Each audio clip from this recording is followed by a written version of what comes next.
Ouf. Salut! J'en avais déjà un petit peu parlé sur Instagram, donc si vous me suivez là-bas et sur Facebook aussi, parce que je partage toujours mes stories Instagram sur Facebook, vous le savez déjà, depuis janvier, je lisais Harry Potter en allemand. Je participe toujours en fait à un marathon de lecture Harry Potter. C'est-à-dire qu'avec d'autres personnes, nous lisons chacune de notre côté, un chapitre de Harry Potter par jour et nous nous retrouvons ensuite quotidiennement pour commenter ces chapitres. Tout le monde peut lire dans n'importe quelle langue, dans n'importe quelle édition et en ce qui me concerne, j'ai décidé de commencer à les lire en allemand parce que je possède depuis quelques années déjà les 3 premiers tomes en édition illustrée en allemand. Je sais pas si vous savez à quoi ils ressemblent, mais je vais vous montrer tout de suite. Alors, ils sont un peu lourds.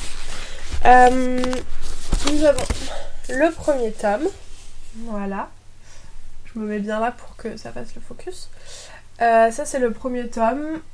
Voilà. Ensuite, nous avons le deuxième tome. Voilà, il est tout beau. Et le troisième tome. Et je me suis arrêtée là pour ma lecture en allemand. Et vous vous demanderez peut-être pourquoi je ne lis pas la suite en allemand.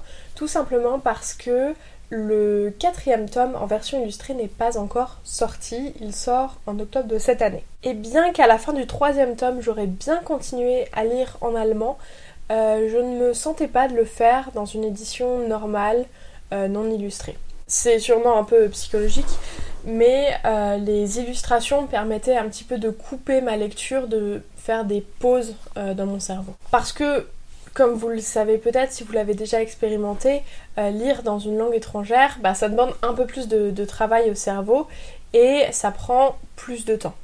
Je vous avais donc promis de vous raconter mon expérience, comment ça s'est passé. J'ai commencé avec le premier tome, on a commencé mi-janvier. Ah oui, peut-être une chose à préciser avant, j'avais déjà essayé il y a quelques années dans un autre marathon Harry Potter de lire en allemand et de commencer avec le premier tome. Gros échec. Pourquoi ?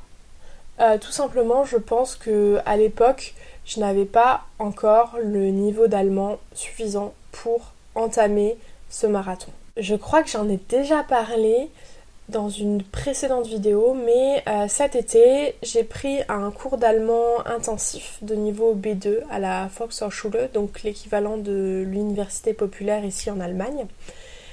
Et de ce fait, j'ai évolué en allemand, notamment j'ai appris beaucoup de vocabulaire et c'est ça qui me manquait principalement jusque-là.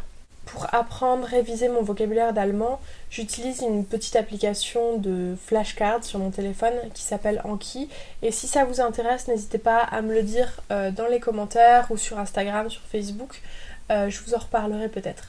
Toujours est-il que j'ai appris beaucoup de vocabulaire avec cette application et je m'en suis tout de suite rendu compte pendant ma lecture. Des fois, je lisais au cours de mon chapitre et je me dis « Ah, mais ça, c'est un mot de vocabulaire que j'ai appris récemment !» Et ça m'a vraiment encouragée d'une part à continuer à lire le livre et d'autre part à continuer à apprendre mon vocabulaire. Bon, ça c'est en théorie, parce que j'avoue que j'ai un petit peu abandonné ces derniers temps mon vocabulaire. Je m'étais dit notamment que vu que je lisais un chapitre en allemand par jour, ça compensait, entre guillemets, le fait que je révise plus mon vocabulaire. Mais comme là j'ai terminé ma lecture en allemand, il va falloir que je m'y remette sérieusement. Je disais donc que ça m'a beaucoup aidé dans ma lecture et ça m'a motivée vraiment. Je me suis dit oui, j'ai vraiment progressé en allemand. J'ai réussi à lire aussi justement parce que j'avais plus de vocabulaire. Je suis désolée, cette vidéo a l'air un peu brouillon. Enfin, j'ai l'impression en tout cas pendant que je la tourne que c'est un peu brouillon parce que je l'ai pas du tout préparé, j'ai pas du tout pris de notes sur mon petit carnet comme je le fais d'habitude. Donc je suis désolée. Deuxième chose qui m'a fait extrêmement plaisir, mais je m'en suis rendu compte plutôt à la fin, c'est que je lisais de plus en plus vite. C'est-à-dire que un chapitre qui faisait, on va dire, 10-12 pages dans le premier tome, je mettais vraiment une bonne heure et demie à le lire, sachant que je prenais des notes à côté sur mon portable pour pouvoir ensuite faire un compte rendu avec les autres personnes avec qui je fais le marathon. Mais aussi que des fois j'avais des moments un peu d'absence, j'arrivais pas à lire en entier, j'avais besoin de faire une pause, du coup je zonais sur Instagram, je répondais à un message par-ci, un message par-là, donc j'avançais pas. Et à la fin du 3e tome, enfin je m'en suis rendu compte dès le milieu du 3e tome je pense, j'ai avancé mais tellement plus vite. C'est-à-dire que les chapitres faisaient en moyenne 12-15 pages à ce moment-là. Il y en avait des beaucoup plus longs, mais on va dire pour un chapitre de 12-15 pages, je mettais peut-être 3 quarts d'heure. Donc plus de pages, beaucoup moins de temps. Et je n'avais plus besoin de faire des pauses dans ma lecture. J'avoue que je prenais même de moins en moins de notes parce que j'étais concentrée dans ma lecture et je voulais avancer. Et j'avais plus besoin de me distraire entre deux paragraphes parce que je comprenais mieux, parce que ça allait plus vite. Est-ce que pour autant je recommande la lecture de livres en langue étrangère pour s'entraîner? Oui et non. C'est-à-dire que ce qui m'a vraiment motivée dans ma lecture de la saga, c'est que je la connaissais déjà. Harry Potter, c'est... Bon, voilà, j'en suis fan. Je lis ça depuis... J'ai commencé, je crois, le premier tome, je devais avoir 7 ans, 7 ans, un truc comme ça, 6-7 ans. Et depuis, je les ai relus, je compte même plus le nombre de fois où j'ai relu la saga. J'ai lu, je sais pas combien de fois en français, j'ai lu tous les tomes, je crois, en anglais. Bah là, j'ai lu les 3 premiers tomes en allemand, j'ai déjà lu le premier tome en espagnol. Voilà. C'est une saga que je connais, on va dire, quasiment sur le bout des doigts. Et donc ça m'a beaucoup aidé dans ma lecture parce que forcément, il y avait quand même des mots que je ne connaissais pas. Et le fait de ne pas les connaître ne m'a pas vraiment dérangée parce que je connaissais déjà l'histoire en elle-même. J'ai cherché des fois 2-3 mots par-ci par-là pour être sûre que je comprenais bien le contexte et aussi pour engranger quelques mots de vocabulaire qui me paraissaient importants. Mais en dehors de ça, j'ai lu sans vraiment chercher dans le dictionnaire. Alors oui, si il y a une saga, un livre que vous connaissez par cœur, entre guillemets, je vous recommande tout à fait de le lire dans une langue étrangère, soit en VO si la VO est dans une autre langue, soit dans une traduction comme là je l'ai fait pour l'allemand et pour l'espagnol il y a quelques années, parce que ça va vous conforter dans votre apprentissage de la langue. Ça va aussi vous motiver, je pense, parce que vous vous rendrez compte que vous comprenez en fait.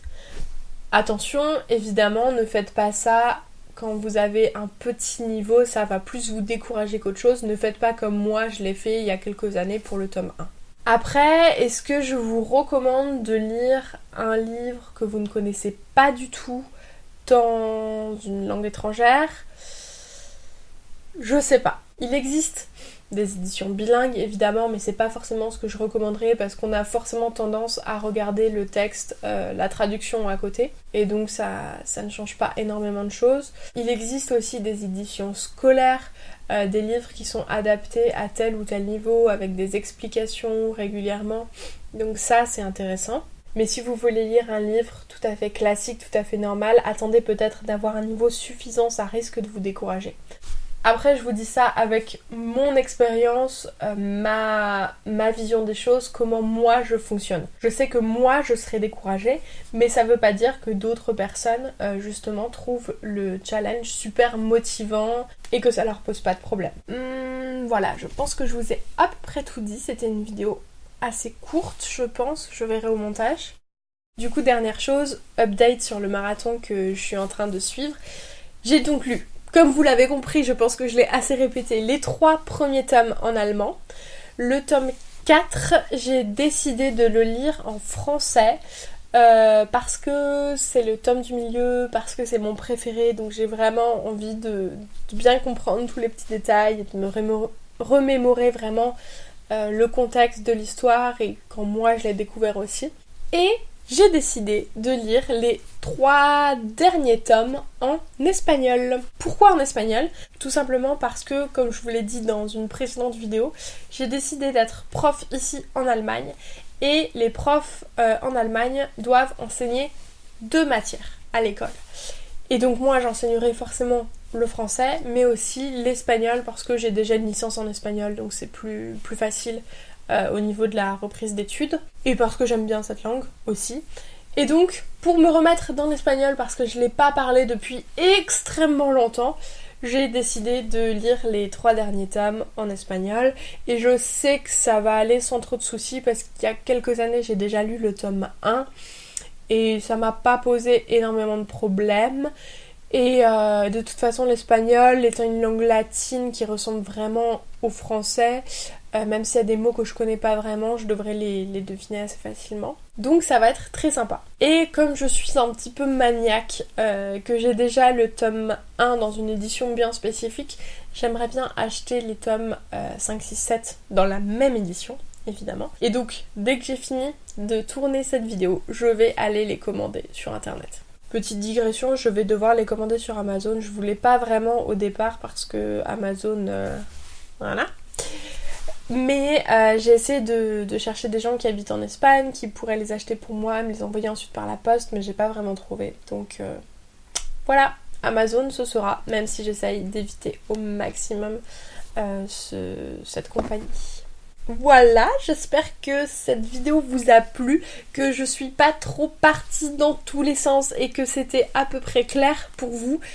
Si ce n'est pas le cas et ou si vous avez encore des questions à me poser, n'hésitez pas à me les poser dans les commentaires sous cette vidéo. Et on se retrouve bientôt ou même tout de suite sur Instagram et sur Facebook. Le nom et le lien de mes comptes sont en dessous de la vidéo dans la barre d'infos comme d'habitude. Moi je vous souhaite une très belle journée. Je vous dis à bientôt dans une prochaine vidéo qui sera mon vlog sur mon petit week-end à Berlin. Salut!